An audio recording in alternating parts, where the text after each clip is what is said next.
want to know about Afghanistan, the disastrous withdrawal, and they want to know when there will be some measure of accountability. But we found the right people to be involved, one of which actually is Stu Sheller, who's the one guy fired for telling the truth about what happened in Afghanistan. He's now working in the Pentagon. It may take into 2026, if I'm being honest about it, to really uncover everything, but there will be accountability. There will be accountability. I'm back. And it's been a long, almost year of me being gone. I want to address it really quickly before this. I'm going to tell you guys this right now. I wanted to do some crazy I'm coming back video and all this other stuff. But I want you to understand there's people that I know will still try and come after me if I do say anything. Secondly, they would deny everything through smoke and mirrors of top-level cover of whatever that is to address and say that they were still in the right and I was still kind of not. Whatever. I don't even care at this point. I just want to make videos and get back to what I was doing because that's what I love doing.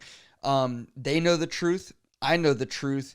And unfortunately, that's just the way it's going to have to be because I'm not going to go through any further process and they're not going to go through any further process. I will say this, the day I retire, I'll probably talk more about that because right now, I'll just be frank with everybody. I've been in fear. I've mental health decline. I had a lot of other stuff that happened. And thankfully, I've moved and my situation has definitely changed. And there was more stuff than just YouTube that was causing me those issues.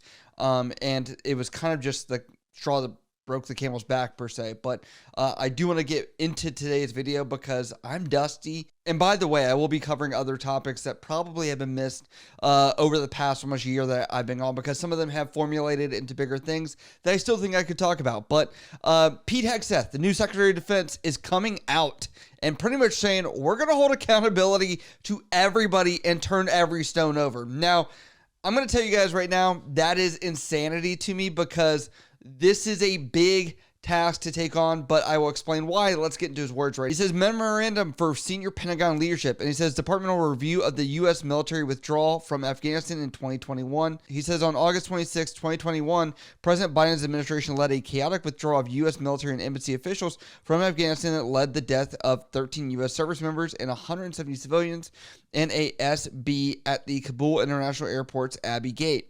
President Trump and I have formally pledged full transparency for what transpired during the military withdrawal from Afghanistan. The Department of Defense has an obligation both to the American people and to the warfighters who sacrificed their youth in Afghanistan to get to the facts. This remains an important step forward, regaining faith and trust with the American people and all those who wear the uniform and is prudent based on the number of casualties and equipment lost during inception of this withdrawal operation. So a lot of people were really upset about this because they were like, wait, we lost people, and during that process, they're sitting there and they're like, but we also have a lot of people on C-130s that are flying back to the States and turning it into some kind of humanitarian mission, which if you looked at other players or factors in this, you also had Tim Kennedy, for example, that was trying to save people in various other non-government organizations that were out there trying to bridge the gap between some of the issues, because this is super big. Like, you're not going to have A+ in this category of getting people back, but essentially trying to get those translators, trying to get those people that were in danger back to. Now, there have been people that did ask for transparency from this, and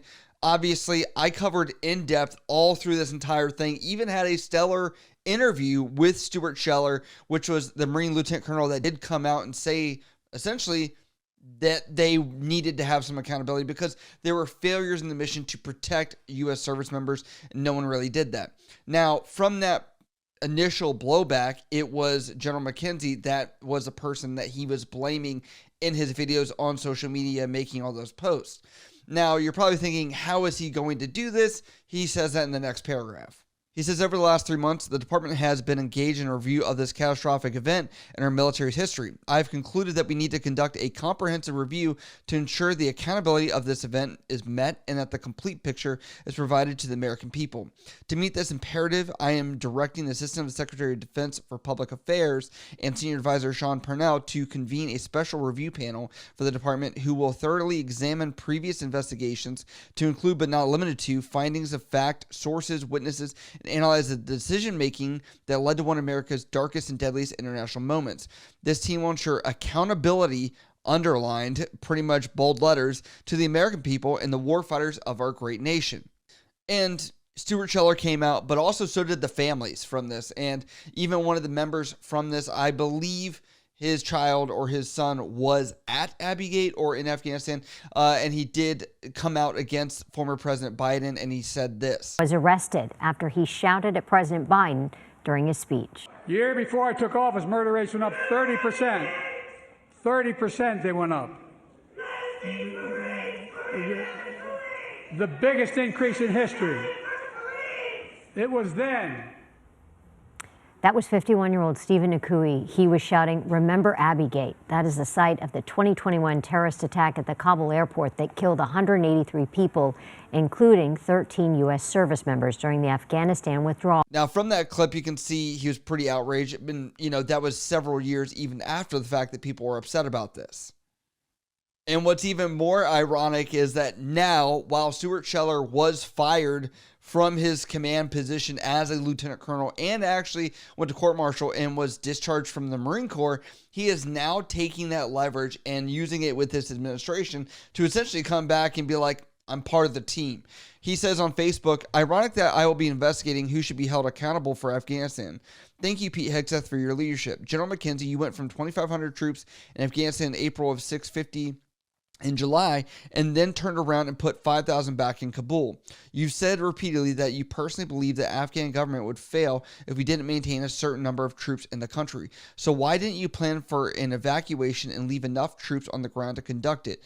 Representative Seth Moulton says, I'm going to fall back on the orders I was given, Representative General McKenzie.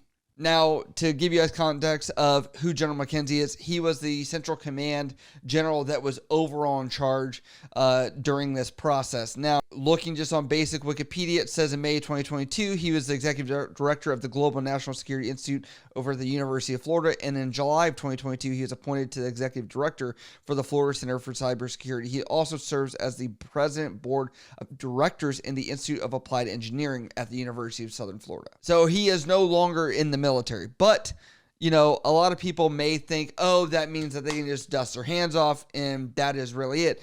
But I want to give you guys some context here. That is not it, because people can still be held accountable even after they leave the military for things that are done when it comes to that. How can this convoluted situation be untangled? Because, we all know that even now we're still trying to go through the process of pretty much being done with the Afghanistan pullout.